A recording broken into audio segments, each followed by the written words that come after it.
À chacun de nous de revenir maître de notre vie et de savoir ce que l'on veut en faire, ce qu'on veut qu'elle soit pour nos enfants, les petits-enfants qui vont suivre.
Lorsque les dates du calendrier qu'ils nous ont imposées seront de nouveau en position de miroir, 2020, 2020, les hommes auront oublié cette première grande guerre qui aura versé tant de sang. Les souvenirs des horreurs qu'ils ont traversées s'effaceront de leur mémoire et les esprits s'endormiront de nouveau.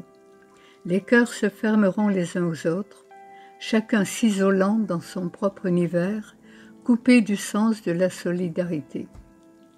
Tels des loups solitaires, les humains se croiront libres d'aller où bon leur semble et d'agir à leur guise sans tenir compte des autres.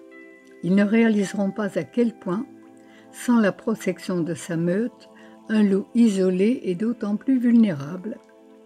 C'est alors que, aux quatre coins de la terre, débutera une nouvelle guerre, la plus grande de toutes, une guerre sans fusil et sans canon, une guerre redoutable contre notre mère la terre, dans le but de la maîtriser et de contrôler chacun de ses soupirs.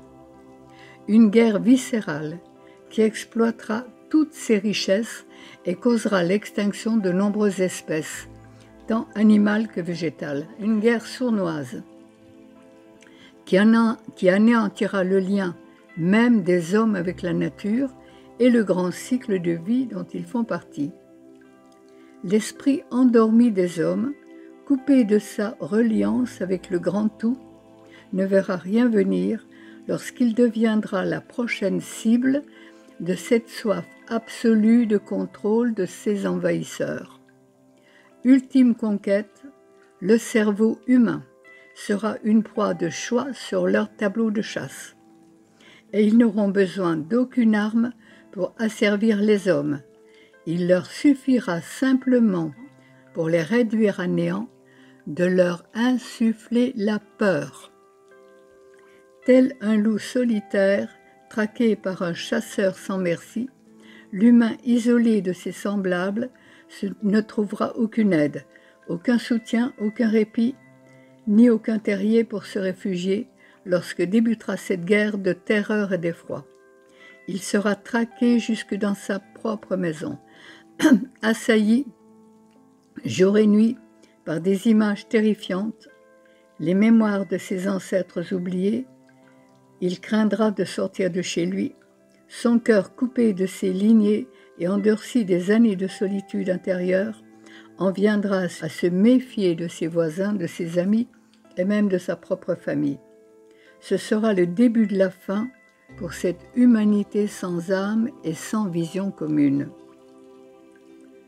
Seuls ceux et celles qui auront nourri le lien à la terre, qui ont gardé leur cœur ouvert et leur esprit éveillé, sauront qu'il est temps de se lever et de quitter le confort de leur foyer pour se regrouper sur de hauts lieux sacrés afin d'invoquer la clémence des astres, des anciens et des esprits.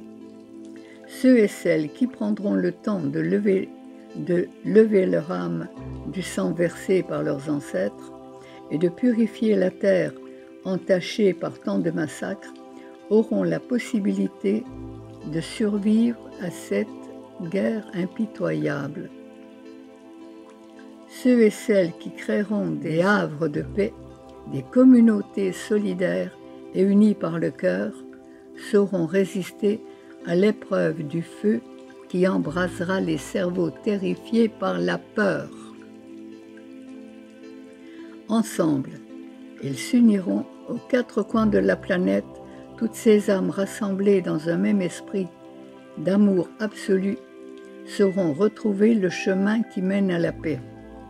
Ensemble, ils s'uniront aux astres, aux anciens et aux esprits pour réactiver la grande roue de médecine universelle, le centre de la création éternelle, afin d'y bercer la terre-mère et tous ses habitants, en faisant tomber le voile de l'oubli et en les éveillant à leur propre nature unifiée.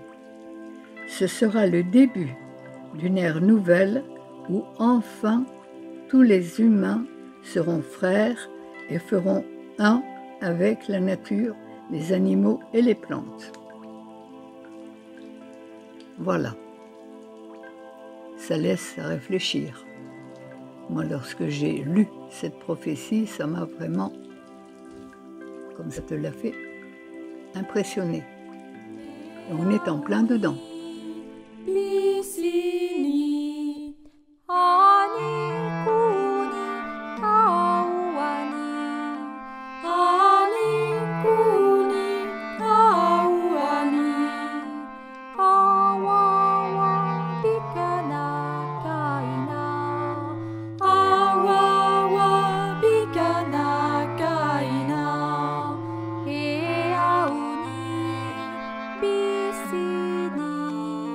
Yeah.